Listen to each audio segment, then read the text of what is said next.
হযরত মুহাম্মদ সাল্লাল্লাহু আলাইহি ওয়াসাল্লাম 10,000 সৈন্য নিয়ে মক্কায় প্রবেশ করছেন। এখন তো আর কোনো উপায় নাই, খে কোথায় আসরে মক্কা ছাড়িয়া পলায়ন কর। আপনারা দেখবা যে জায়গায় যুদ্ধ হয়, সেনাবাহিনী পাঠানো হয়, সেই জায়গার অবস্থা এত শোচনীয় হয়, দোষী যারা এরাও তো মারা যায় আর নির্দোষ যারা এরাও মারা যায়, ঠিক কিনা?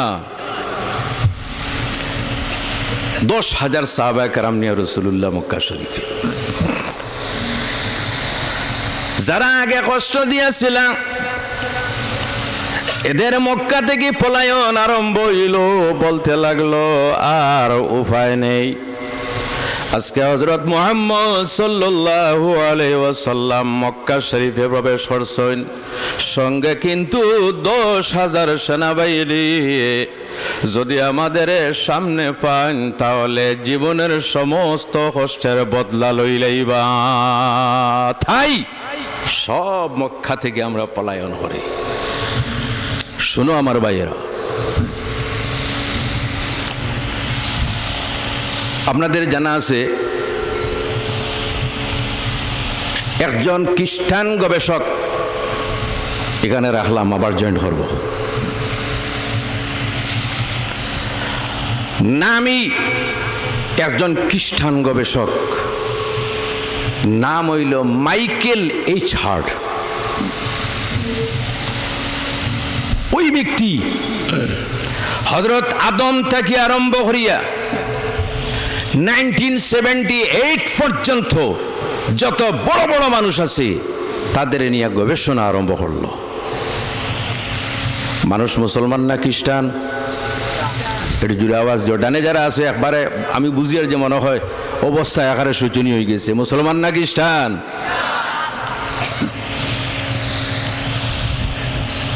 হযরত আদম থেকে আরম্ভ করিয়া 1978 সন পর্যন্ত যত বড় বড় মানুষ, সায়েন্টিস্ট হোক, ধর্মগুরু হোক, প্রফেসর হোক, ইঞ্জিনিয়ার হোক, যে কোনো ধরনের মানুষ হোক, যে মানুষ এই পৃথিবীতে ভালো কাজ করছে, ভালো কাজ যত মানুষ করছে, বড় বড় যারা, তাদের একটা তালিকা তৈরি করছে।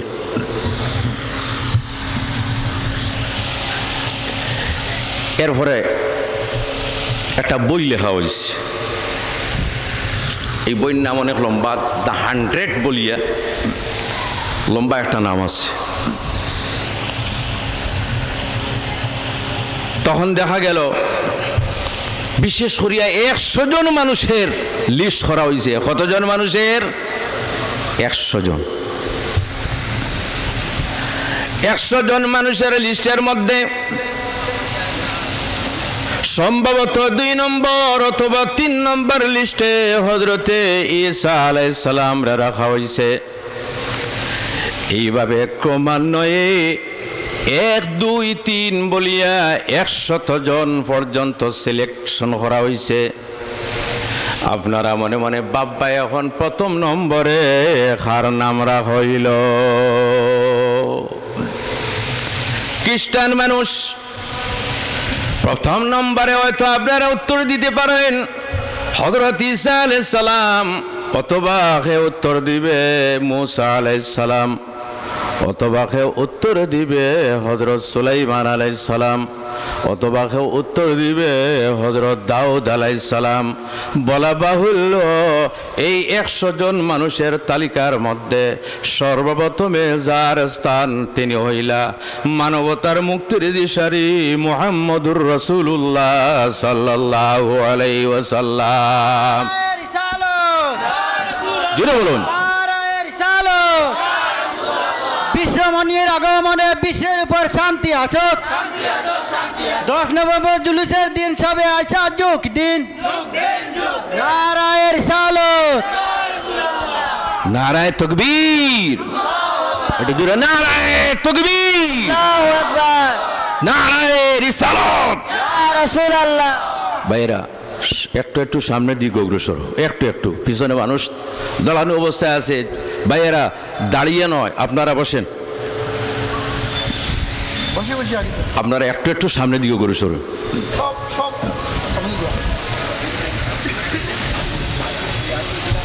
বিশৃঙ্খল ভাবে নয়, সুশৃঙ্খল ভাবে আপনারা একটু একটু সামনের দিকে। আর দুরূদ শরীফ আল্লাহুম্মা সাল্লি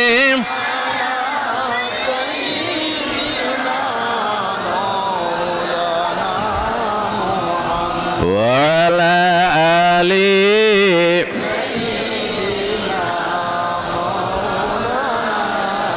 আল্লাহুম্মা সাল্লি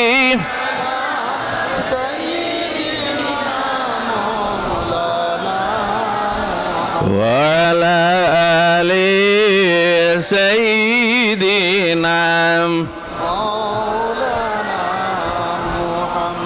100 জনের প্রথম তালিকায় কার নাম? একটু জোরে আওয়াজ দেও, কার নাম? মহানবী সাল্লাল্লাহু আলাইহি ওয়াসাল্লামের নাম প্রথম স্থানে। মানুষ কোন ধর্মের? খ্রিস্টান ধর্মের। আপনারা মনে মনে ভাবতে পারো যে নবীজি সাল্লাল্লাহু আলাইহি ওয়াসাল্লাম হয়তো শুধুমাত্র মুসলমানদের জন্য। জি, আসলে তা নয় আমার ভাইয়েরা। নবীজি শুধুমাত্র মুসলমানদের জন্য নয়, কোরআন শুধুমাত্র মুসলমানদের জন্য নয়, দ্বীন ইসলাম শুধুমাত্র মুসলমানদের জন্য নয়। আল্লাহর হাবিব আলাইহিস সালাম হইলা বিশ্ব নবী, গোটা পৃথিবীর মানুষের জন্য আল্লাহ নবী বানাইয়া পাঠাইছেন। যাই হোক, জিজ্ঞাসা করা হইল, মাইকেল এইচ হার্ট, তুমি কোন কারণে সর্বপ্রথম স্থানের অধিকারী বানাইলাই মুহাম্মদ মুস্তাফা সাল্লাল্লাহু আলাইহি ওয়াসাল্লাম? জবাবটা শোনো আমার ভাইয়েরা। আমরা প্রশংসা করলে ততটুকু গুরুত্ব হইতো নয়, কিন্তু যে ব্যক্তি নন মুসলিম সেই ব্যক্তি যদি রাসূলুল্লাহর প্রশংসা করে তাহলে সেটি কিন্তু গ্রহণযোগ্য খুব বেশি হয়, ঠিক কিনা? উত্তরটা শোনো। ওই ব্যক্তি উত্তর দিল, আমি প্রথম নবী আদম আলাইহিস সালাম থেকে আমার নবী, এবং এরপরে যত বড় বড় মানুষ ছিল তাদের নিয়ে আমি গবেষণা আরম্ভ করলাম। কিন্তু আবার গবেষণার মধ্যে আমি দেখতে পাইলাম এই পৃথিবীর মধ্যে যার কাছ থেকে মানুষ সবচাইতে বেশি উপকৃত হয়েছে, যার কাছ থেকে মানুষ সবচাইতে বেশি উপকার লাভ করলো এবং যার মাধ্যমে পৃথিবীতে শান্তি প্রতিষ্ঠিত হইল, তিনি হইলেন মুহাম্মদুর রাসূলুল্লাহ সাল্লাল্লাহু আলাইহি ওয়াসাল্লাম। যখন আল্লাহর নবী ওর উত্তর, যখন আল্লাহর নবী হেরা পর্বতের গুহায় গিয়ে যখন আল্লাহর ধ্যানে যখন মগ্ন থাকতা, তখন শুধুমাত্র 3 জন অথবা 4 জন মুসলমান ছিল। কিন্তু মাত্র কয়েক বছরের ভিতরে দেখা যায় গোটা পৃথিবীর প্রত্যেক দেশের মধ্যে গিয়া দ্বীন ইসলামের আলো পৌঁছিছে। এই দিক দিয়ে আমার গবেষণার ফসল হলো মহানবী সাল্লাল্লাহু আলাইহি ওয়াসাল্লাম প্রথম স্থান অধিকার করার মালিক। কিন্তু আমরা এগুলার চিন্তায় নয়। যাই হোক আমার ভাইরা, তাহলে বোঝা গেল নবীজি শান্তির নবী। কোন বাণীর মধ্যেই ভাবে আপনি পাইবেন না কোন মানুষের উপর অবৈধভাবে অত্যাচার হরো। আল্লাহর হাবিবের শান্তির বাণী আপনারা যদি শুনো তাহলে অবাক হইবে। আল্লাহর হাবিবের শান্তির বাণী, আল মুমিনু মান আমিনাহুন নাস বাওয়া একাহু, মিশকাত শরীফের হাদিস। উত্তম সেই মুমিন যে মুমিনের কাছ থেকে অন্য মানুষেরা নিরাপদে থাকলো। সুবহানাল্লাহ। যে মুমিনের কাছ থেকে অন্য মানুষ, যে কোনো ধর্মের মানুষ হোক, নিরাপদে থাকলো, সেই রোগী সবচাইতে উত্তম। আমার ভাইয়েরা, আরো একটু অগ্রসর হয়, কলিমার মাধ্যমে শান্তি প্রতিষ্ঠিত হয়, নামাজের মাধ্যমে শান্তি প্রতিষ্ঠিত হয়, রোজার মাধ্যমে শান্তি প্রতিষ্ঠিত হয়। আপনাদের জানা আছে হয়তো যে ইরাক অত্যন্ত উন্নত একটা দেশ ছিল, সেই ইরাকটারে বরবাদ যে ব্যক্তি হল, বোমা দিয়ে যে ব্যক্তি গোটা ইরাকের জমিন বর্ষ হল, সেই ব্যক্তির নাম হইল জর্জ ডব্লিউ বুশ। নাম জানা আছে? কি নাম? বুশ। যার ছিল না তখন হুশ, শক্তির বলে উন্মাদ ছিল। অসুবিধা, গোটা ইরাকটারে বোমা মারিয়া লক্ষ লক্ষ মানুষ হত্যা করিয়া গোটা ইরাকের জমিন বরবাদ করছে। ঠিক কিনা আমার ভাইয়েরা? আপনাদের জানা আছে লক্ষ লক্ষ মানুষ মারছে। কিন্তু আপনারা যদি একটা হিসাব গ্রহণ করো, মহানবী নবিকুল শিরোমণি মুহাম্মদুর রাসূলুল্লাহ সাল্লাল্লাহু আলাইহি ওয়াসাল্লামে মুসলমানের পক্ষ থেকে আত্মরক্ষার্থে প্রায় 500 যুদ্ধ হয়েছে, নবীজান চালাইছেন, প্রায় 500 দ্বারা আছে। কিন্তু মনে মনে ভাবতে পারো হয়তো হাজার হাজার মানুষ নিহত হয়েছেন, কিন্তু একটা পরিসংখ্যানে দেখা গেছে প্রায় 500 দ্বারা কাছে জিহাদ হয়েছে, কিন্তু উভয় পক্ষের মাত্র 500 জন মানুষ নিহত হয়েছে। কতজন? একটু জুড়ে আওয়াজ দিও, কতজন? প্রায় 500 দ্বারা কাছে, কিন্তু নিহতের সংখ্যা কত? 500। আর এক ইরাহ জালিম বুশে বর্তমানে সিরিয়ায় লক্ষ লক্ষ মানুষ, ঠিক কিনা আমার ভাইরা?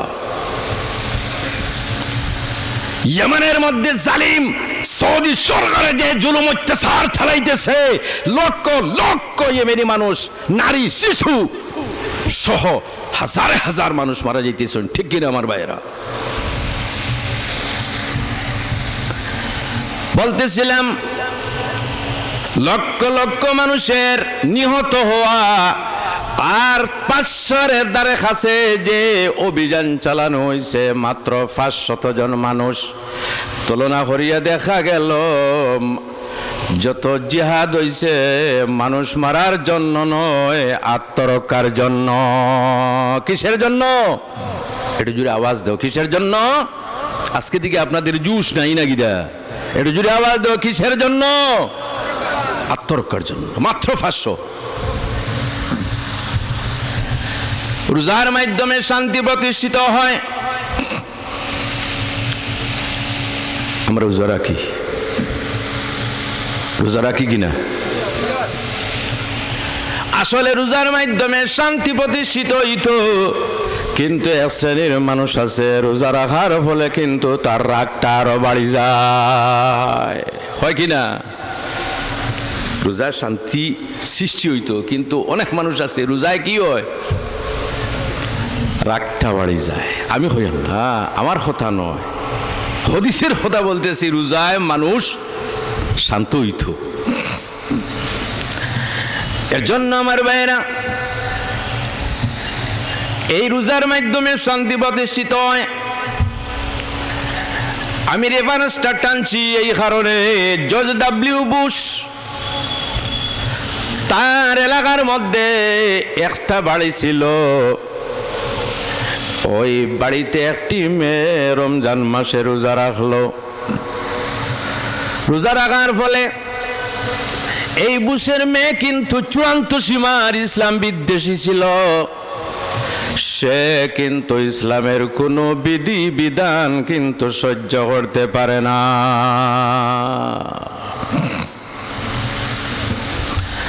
একদিন একটি মুসলমানের বাড়িতে গেল, যাওয়ার পরে মেয়েটি দেখা গেল দিনের বেলায় উপবাস। জিজ্ঞাসা হলো, তুমি উপবাস কোন কারণে? মেয়েটি উত্তর দিল, আমি উপবাস এই কারণে, এখন কিন্তু আমাদের রোজার মাস। এই রমজান মাসের মধ্যে দিনের বেলায় রোজা রাখা ধর্মীয় বাধ্যতামূলক, গতিকে আমি রোজা রাখতেছি। বুশের মেয়ে জিজ্ঞাসা করল, এটি কি ধরনের বিধান?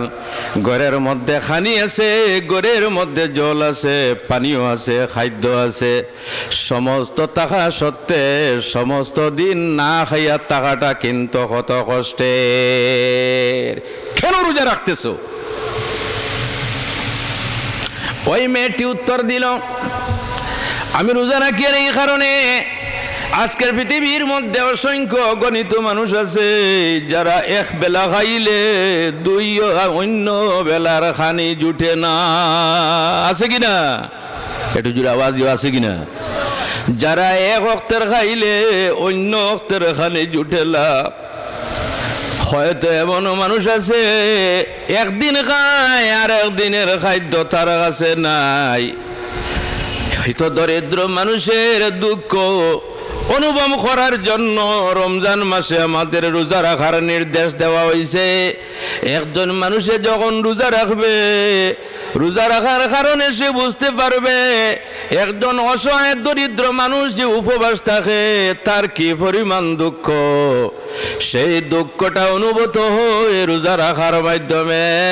তাই পৃথিবীর মধ্যে আমার মতো অসংখ্য গণিত পরিবার আছে যারা অনাহারে অর্ধহারে দিন কাটায়। আমি রোজা রাখলাম যাতে তাদের দুঃখ অনুভূত করার জন্য।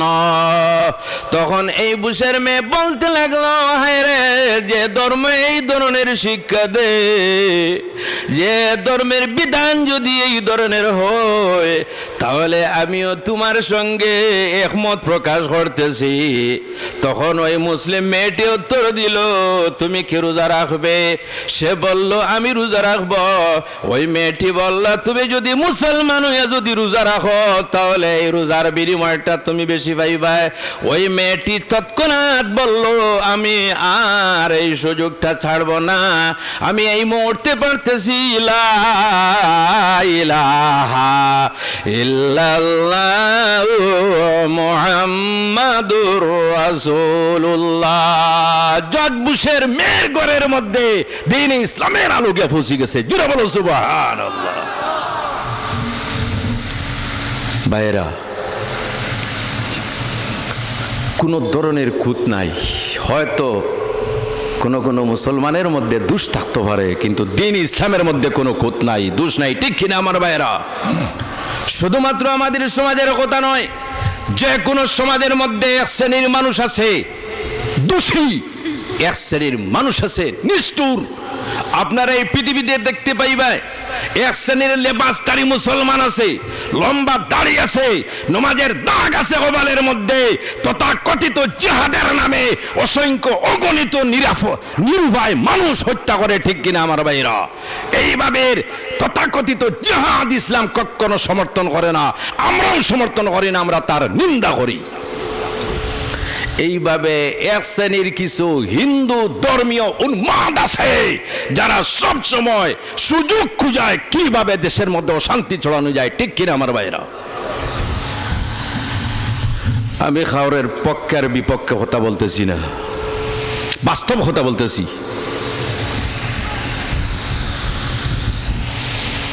আছেন এক শ্রেণীর মানুষ, উভয় সমাজের মধ্যে এক শ্রেণীর মানুষ আছে যারা তার রাজনীতির স্বার্থে সমাজের মধ্যে দ্বন্দ্ব লাগায়, ঠিক কিনা আমার ভাইরা? একটু যদি আওয়াজ দেও না এখানে আপনারা।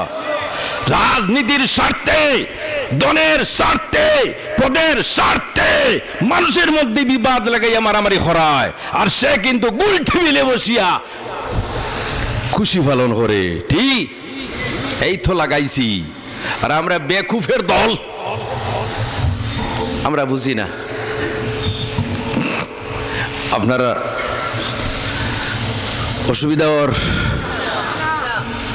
আপনারা দেখবা যে কোনো দলের নেতা হোক, আর আমি কোনো দলের নয়, যে কোনো দলের নেতা হোক,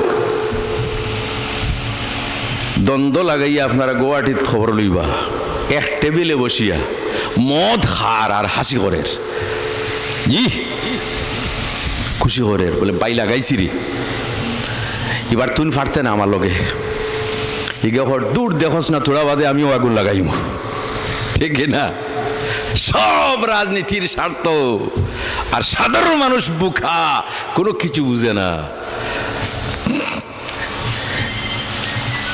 ভাইয়েরা, আমি কোনো রাজনীতির ওয়াজ করিয়া না, কিন্তু বাস্তব ফিল্ডের ওয়াজ করিয়া, ঠিক কিনা? দেখা গেল ইসলামের আলো ওই মেঠার ঘরে গিয়া পৌঁছে গেছে। আপনারা কিন্তু এইগুলা মিডিয়ার মাধ্যমে পাইবেন না, এগুলা কিন্তু মিডিয়ার সম্প্রসারিত হবে না।